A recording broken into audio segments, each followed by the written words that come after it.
Hi everyone, and welcome. My name is Dale, and this is the first video in a series of videos dedicated to helping anyone interested in theatrical design or technical theater get into college programs or get internships or jobs. This first video is going to be dedicated to the design and technical portfolio. And now, something you should know about me is that I am crazy about portfolios. I love portfolios. I love talking about portfolios, probably a little too much. That is why this is the first video in the series. This specific video is going to focus on the basics of the portfolio. What is the portfolio? Who should make a portfolio? What should it look like? What should go in it? That kind of thing. In future videos, I'm going to talk about tips and tricks of putting together a portfolio, how to present your portfolio, and how to take your portfolio digital. Web pages are the future. I'm just not quite ready to get rid of my physical portfolio just yet. So with that in mind, let's go ahead and talk about the basics of the design tech portfolio. So the first question is, what is the purpose of the portfolio? Why go through the trouble of making a portfolio? What does it do for us? So in the most basic, straightforward definition, the theatrical design and technical portfolio is a medium that allows us to demonstrate through visuals our skill set to anyone we're trying to interview with, get a job with. Whereas actors, singers, dancers, and other performers can demonstrate their skill set in a realized medium through an audition, we don't really have that opportunity as designers and technicians. So this is kind of our opportunity to take the work and the skills that we have and put them into a medium that we can show other people in a really clear and concise way and be able to have a conversation about it. So that's really kind of the main purpose of the portfolio as I see it. The second question is, who should make a theatrical portfolio? And the answer to that is really broad. Pretty much anyone who's done anything that is backstage or offstage for a theatrical production or live entertainment can and probably should be putting together a portfolio. That list of people can include, but it is not limited to, designers, such as scenic designers, costume designers, lighting designers, sound designers, projection designers, directors, stage managers, assistant stage managers, and anyone who works in the more technical side, things like technical directors, scenic carpenters, props artists, scenic charge artists or scenic painters, cutter drapers, theatrical stitchers, makeup artists, hair and wig designers, theatrical electricians, sound and audio engineers, run crew. The list goes on and on. If you had done anything backstage, you can and probably should be putting together a portfolio to show off the work and the skills that you've developed doing those things. The next question is, what should it look like? What should your portfolio look like? And there's not a straightforward answer to this question either. It kind of depends on where you are in the portfolio process and what your personal preferences are. I would generally recommend for anyone starting out to start off with a simple black binder. Black has a really professional look. I recommend black instead of any other color. Definitely not a white portfolio. White just doesn't have the kind of clean professional look that a black portfolio does. But a portfolio is a binder is a great way to start. You can add to it as you continue to grow your portfolio. You can shift things around. You can take things out. You can kind of use it as a tool to develop what you want your portfolio to look like when you're finished with it and as you continue to develop as an artist. The next stage up from the binder is an arts portfolio. And there are two types of arts portfolios that I would recommend. The first is the binder style art portfolio that has a series of binder rings. The nice thing about this particular style of portfolio is that the pages themselves can be moved around. You can take pages out, you can add pages in, you can shift things around really easily. There's a lot of accessibility good things for that. One of the things to be aware of if you go with the binder ring portfolio is that just like with a normal binder, items can get caught on the binder ring teeth. So just be really careful with that. You do also have the added thickness of the rings within the portfolio, so that's just something else to be aware of. My preferred style is this one that has the built-in pages. So these are pre-adhered. You have a limited number of pages.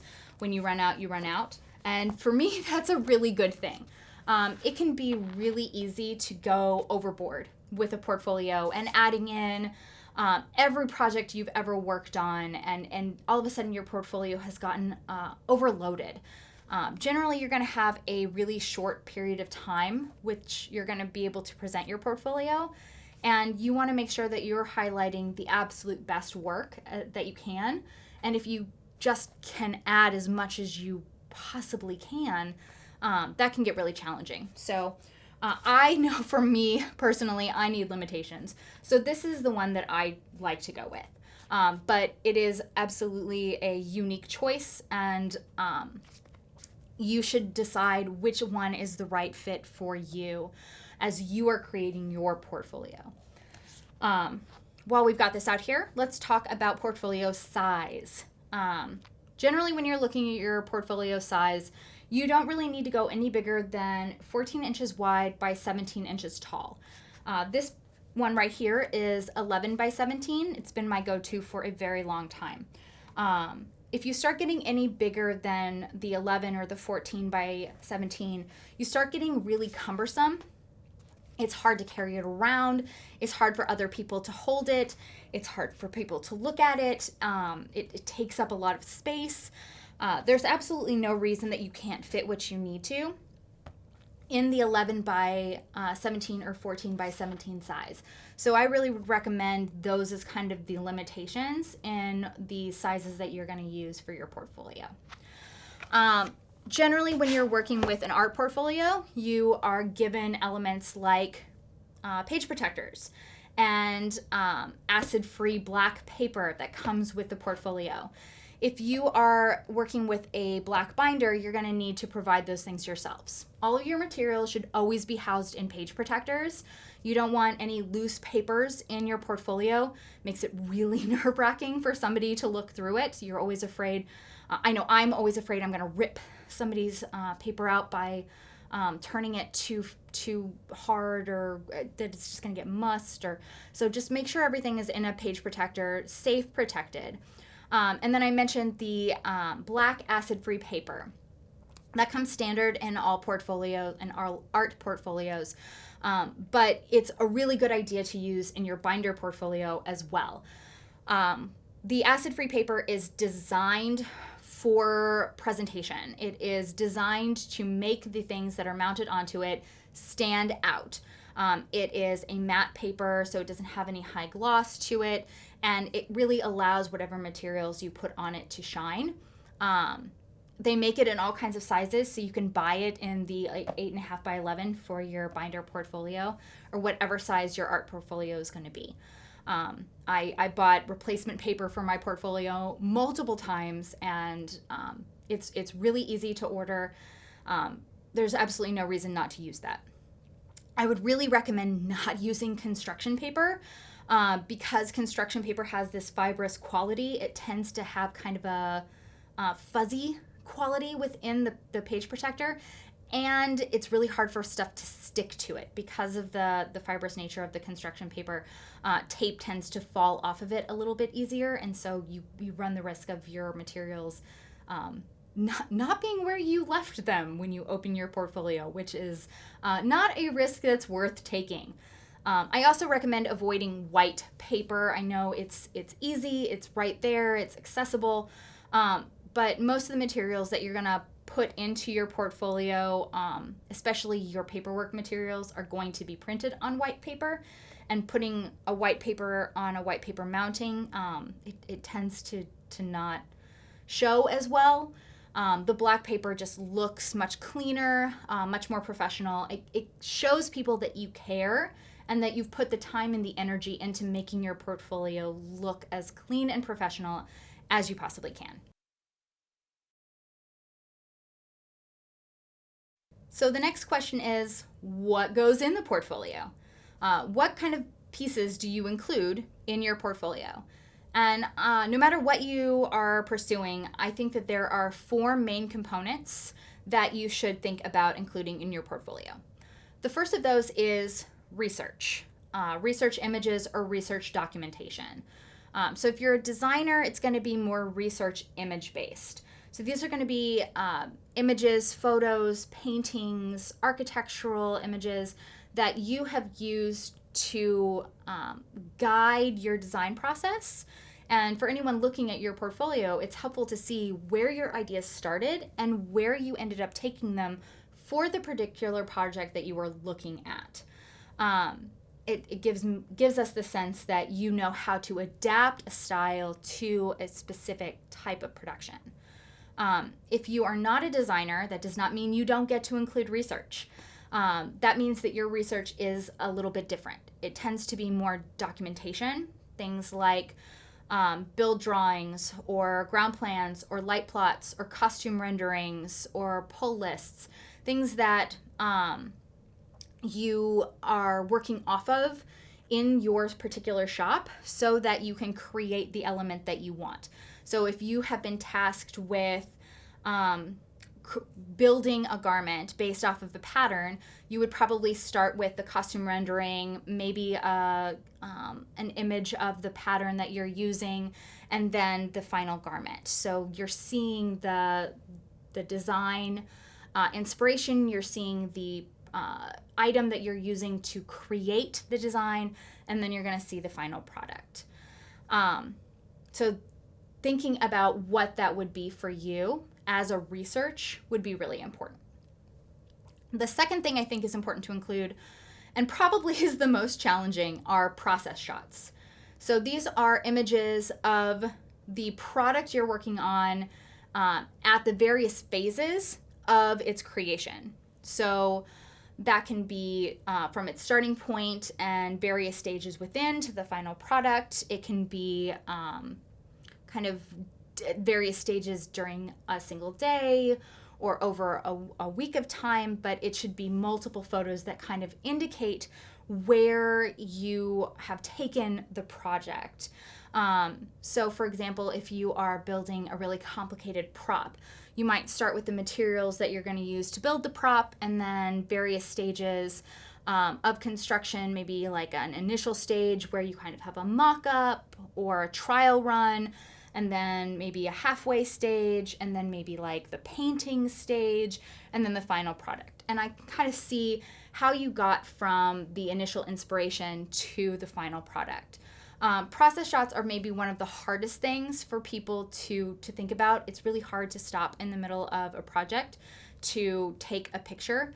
So I would recommend that you build in the time. Either set yourself an alarm while you're working on a project that every hour or a set amount of time you stop and you take a picture. Or if you're working on it over multiple days, you take a picture before you get started on each day or at the end of each day. And make that a part of your practice and build that habit. Because if you don't have that habit, it's really easy to get to the end of a really elaborate product and you just like, oh, I don't have anything. And you can't go back, right? You can't go backwards to take those photos. And I know for me, I love diving right into a project. So my before photos are almost non-existent. But it's important to build the habit to know where you're starting and know where you're going so that you have that kind of reference for anyone who's interested in looking at that. The third thing that I think is important to include in a portfolio, and I've sort of already talked about it a little bit, is paperwork. Now, for designers, that's going to be the paperwork that you generate in order to make the design. Ground plans, elevations, for costume designers, your costume renderings or your um, costume Bibles, pages of that, accessory lists. Lighting designers, you're looking at your light plots, your paperwork, your cue lists, channel hookups. For sound designers, you're looking at sound plots, microphone schedules, things that are going to like create your design. For technicians, it doesn't mean that you don't include those elements, although you might include some of them as research. There may also be pieces of paperwork that you personally create. Things like build schedules or build drawings or purchase lists or shift schedules, calendars, shop orders, things like that that you have to create in order to make your job happen. Anything that you've created that is going to help to support your work on a production, think about including that. The side note on paperwork is that not every production should have every piece of paperwork included in it. So even though for a lighting design, I would create a light plot, a channel hookup, a magic sheet, a cue list. I would have all of those for every show I do. I wouldn't include each of those pieces of paperwork in every single show in my portfolio. If it was a really complicated plot, I might include the light plot for that show because of its complexity. If it had a lot of networking things, I might have a networking plot that I put in there, or the channel hookup or unit schedule to kind of give that idea. If it was kind of something that was more cue based, I might have the magic sheet and a cue list. So over the course of my portfolio, I will have opportunities to show off all of the different paperwork I create, but a little taste with each show. Doesn't all go in for every single show. All right, the last thing that I think you should be putting into your portfolio are production photos. These are realized photos of your production. They are generally taken during a dress rehearsal or a late performance, and show off the whole content of your production. These allow us to see the context of the pieces that you have created in the full show, with all of the design elements, the scenery, the lights, the costumes, the props, the painting, all of it. So if you built a wall for a production and it had a door in it or a window, or it had to support weight or something complex about it that you're really proud of, having the process of that and then seeing it in the production and seeing how it works with the rest of the show is a really important component to say, yeah, not only did I build it, but it was used in the show and it held up and it worked and it was great. And you can kind of tell that story. So including those realized production photos is really important. If you're including classwork, which is completely appropriate for most portfolios, then that means that whatever your product was for the classroom, you're presenting it in the most finalized way you can. So if it's something that you're demonstrating in class, getting a nice clear picture of that, if you can set up like a little table where you can take a photo of your new finished item, that's really great. Trying to get something with a nice background, or where you can really show off the item. That can be really great. And it doesn't have to be, a professional quality photo, especially for the classroom stuff. Anything taken on your phone is going to be almost as good of a quality as professional photographers these days. So use what you have, and make sure you're getting those photos and using them when you can. So I think that the biggest question most people ask me, and one of the things that I really felt I wanted to talk about, was why I feel so strongly about the physical portfolio versus going for a more digital version of the portfolio. And there are a couple of reasons why I feel the way I do. I definitely feel like there's a place for the digital portfolio, especially if you are submitting for work in a really long distance. Having a website is going to be incredibly important for that. But if I am one-on-one in an interview, or if I am auditioning for a collegiate program, or if I'm at a conference and I'm interviewing with companies, it can be really complicated trying to pull up a website or go through a digital slideshow in that environment. So I think that the portfolio is it's a more accessible option for those particular instances. So when I am presenting my portfolio and I open it up, the visual is a two-part canvas, right? The person is looking at not only one page or one component of a page, they're able to look at the entirety of these two pages, which I really think of as one large canvas. This gives the people looking at my portfolio an opportunity to kind of look at lots of things kind of all at the same time. Whereas if I had a computer screen, I would be much more closed off. It would probably be much smaller. And I would be much more controlling in regards to what they can see. It also means that I have to talk about every single item that's in my slideshow, which I don't always want to do. Sometimes I want people to see items in reference to other things I'm talking about, but I don't need to specifically talk about each thing. I feel like sometimes when I'm looking at a computer slideshow portfolio, that we'll spend a lot of time on one image, and then they'll go to the next and they're like, oh, that's just something that supported it, and they'll scan through, and I don't get a chance to see that image or that document because we're trying to get to other things, and I don't have that problem with this. So there's a really big benefit in my mind of having something that has a larger visible canvas than a computer screen. A computer screen's always going to be limited. So in order to get really clear photos or documents, you're going to have to either isolate them on a single page, or you're going to have really, really small images because you can't make your computer screen any bigger.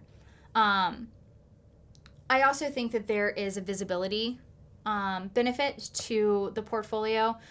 When you are using an art portfolio or page protectors, anyone who's looking at it from any angle can see all of the components. They all look the exact same. There's no color distortion. There's probably not a lot of glare unless the lighting in your room is really bad. Whereas with a computer screen, you're going to have those issues. You're going to have changes in visibility depending on where people are sitting in relationship to your computer screen. So if somebody is sitting straight on, they're going to have maybe the best view, but if they start to get farther off to the side, you're going to get discoloration of images, that kind of black-blue shift that you get with visuals sometimes.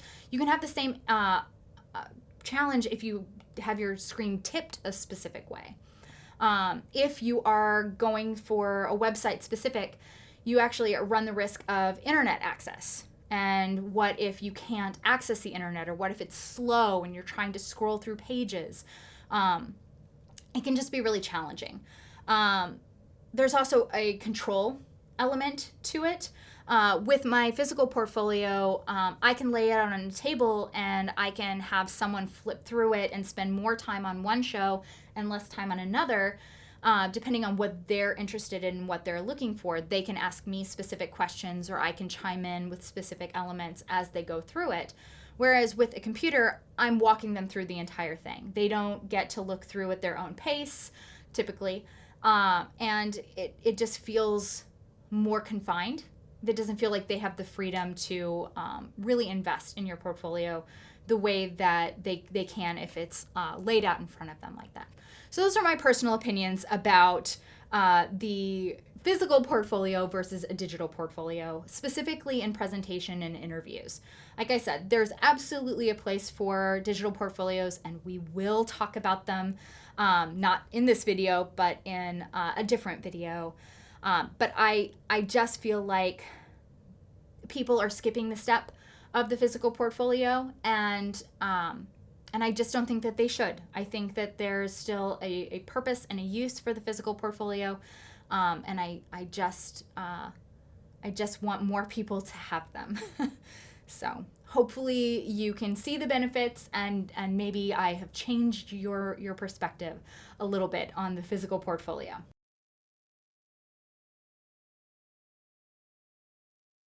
So those are my thoughts on the basics of the design and technical theater portfolio. There is still a lot to talk about. So please come back and see my next video. It's going to be tips and tricks of creating a design tech portfolio. And then after that, I will be creating a video on presenting the portfolio. I think that those are both going to be a lot of fun. I really like my tips and tricks. I've presented that one a lot. I'm excited to put it out there for you all to see and to take advantage of. I really hope that you found this particular video helpful. I hope that you got some insight into the justifications for portfolios, the benefits of portfolios, kind of what they are, why we have them, and that you're excited to keep working on them.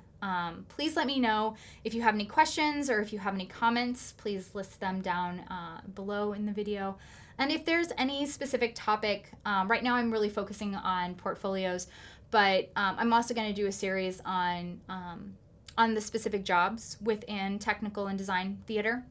So if you have any specific topics or questions that you would like me to make videos on, please let me know. Like I said, I want to make content that you are excited about and that is going to serve you as well as the things that I'm really excited about. So that's it. Thank you for watching. I hope you have a great day, and we'll see you backstage.